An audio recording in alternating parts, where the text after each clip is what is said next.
네, 안녕하세요. 압구정 에비뉴 성형외과 원장 의학박사 이백권입니다.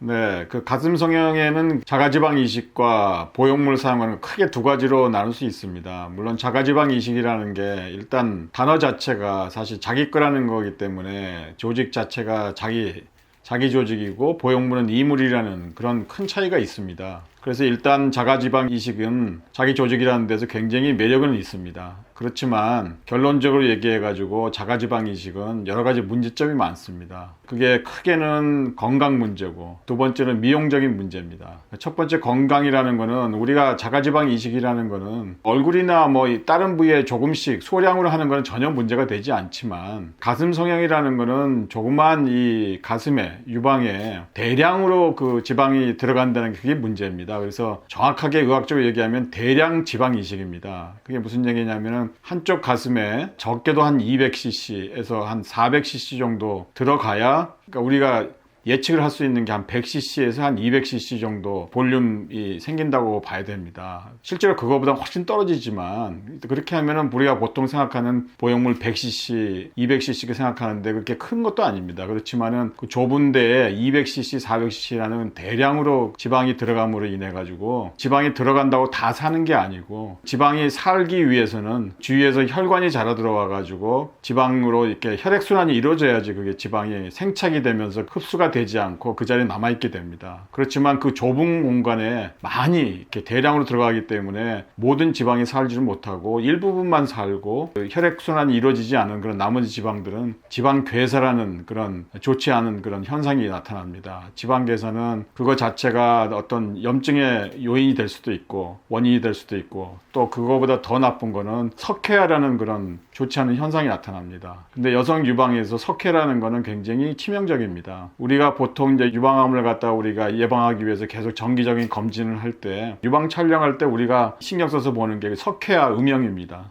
그렇기 때문에 여성 유방에서 석회가 지방 괴사로 인해 석회가 생긴다는 것은 유방암 진단에 지장을 줄 수 있다는 겁니다. 물론 전문적으로 그걸 석회가 음영이 있어도 MRI 같은 걸 통해 가지고 특수 촬영을 통해서 지방 괴사가 된 그런 석회하고 유방암 석회하고 구분이 된다고 하지만 우리가 계속 그 MRI라는 걸 갖다 주기적으로 그걸 계속 촬영을 할 수도 없는 거고 또 아주 운이 나쁘게 지방괴사 석회화하고 유방암 석회화가 서로 앞뒤가 이렇게 같이 다 있다든지 그런 경우에는 우리가 진단이 늦어질 수도 있고 자칫 잘못하면은 그게 나중에 여성의 어떤 생명이라든지 건강에 큰 문제가 생길 수 있다는 겁니다. 그게 가장 나쁜 거고요. 그거 외에도 지방이라는 거는 사람마다 지방에 따라 성상이 다 다릅니다. 근데 지방이 좀 묽은 사람들은 기름이 많이 나옵니다. 이식한 거기에서 기름 낭종이라 그래가지고 기름이 이렇게 낭종처럼 이렇게 종양처럼 이렇게 그 유방 조직의 그런 음영을 굉장히 나쁘게 만듭니다. 지저분하게. 그래서 그러한 여러 가지 문제가 생기기 때문에 지방 이식이라는 거는 아주 자기 조직이라는 거 아주 굉장히 매력적이고 긍정적으로 보이지만은 굉장히 조심해야 됩니다. 저는 항상 그 환자분들에게 얘기합니다. 미국에서 성형 수술 중에 가장 많이 눈, 코, 모든 걸 통틀어 가지고 가장 많이 하는 수술이 유방 확대 수술입니다. 미국에서 시행하는 유방 확대 수술의 거의 99%가 다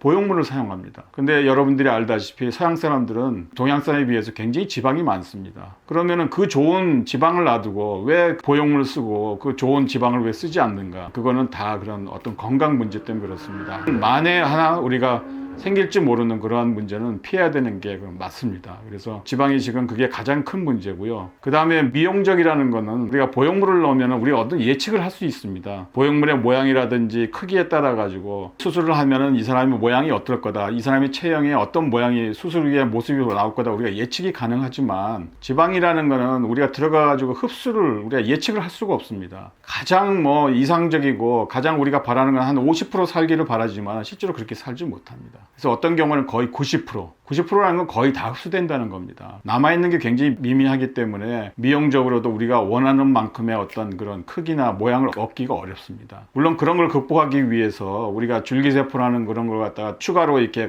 같이 첨가를 해가지고 또 생착률을 높인다고 그러지만 줄기세포라는 것도 우리가 실험실에서는 세포학적으로 이렇게 지방 이 세포가 좀 늘어나는 그런 경향이 있지만 실제적으로 우리 생체 내에서는 그런 결과를 좀 얻기가 어렵습니다. 그래서 더군다나 이런 줄기세포를 어느 정도 정도 포함시켜야지 어느 정도 살 건가 그런 거에 대한 데이터라든지 그런 지식이 전혀 없습니다. 그래서 실질적으로는 우리가 얻을 수 있는 그런 미용적인 결과가 굉장히 떨어집니다. 그래서 가슴 확대에 있어서는 지방 이식을 저는 추천을 하지 않고 있습니다. 대신에 보형물이라는 거는 일단은 이물이기 때문에 사실 수술하는 저 입장에서도 보형물을 갖다가 우리가 사용 안 했으면 하는 마음이 있습니다. 그렇지만 보형물의 장단점이 있습니다. 아까 얘기했다시피 보형물은 우리가 예측 가능한 겁니다. 그 사람의 체형이나 그 사람의 수술 후의 모습, 본인이 원하는 거, 원하는 크기 그런 걸 갖다 우리 어느 정도 예측을 할 수 있기 때문에 그걸 정확하게 우리가 맞출 수 있다는 것과 또한 그게 흡수가 되지 않기 때문에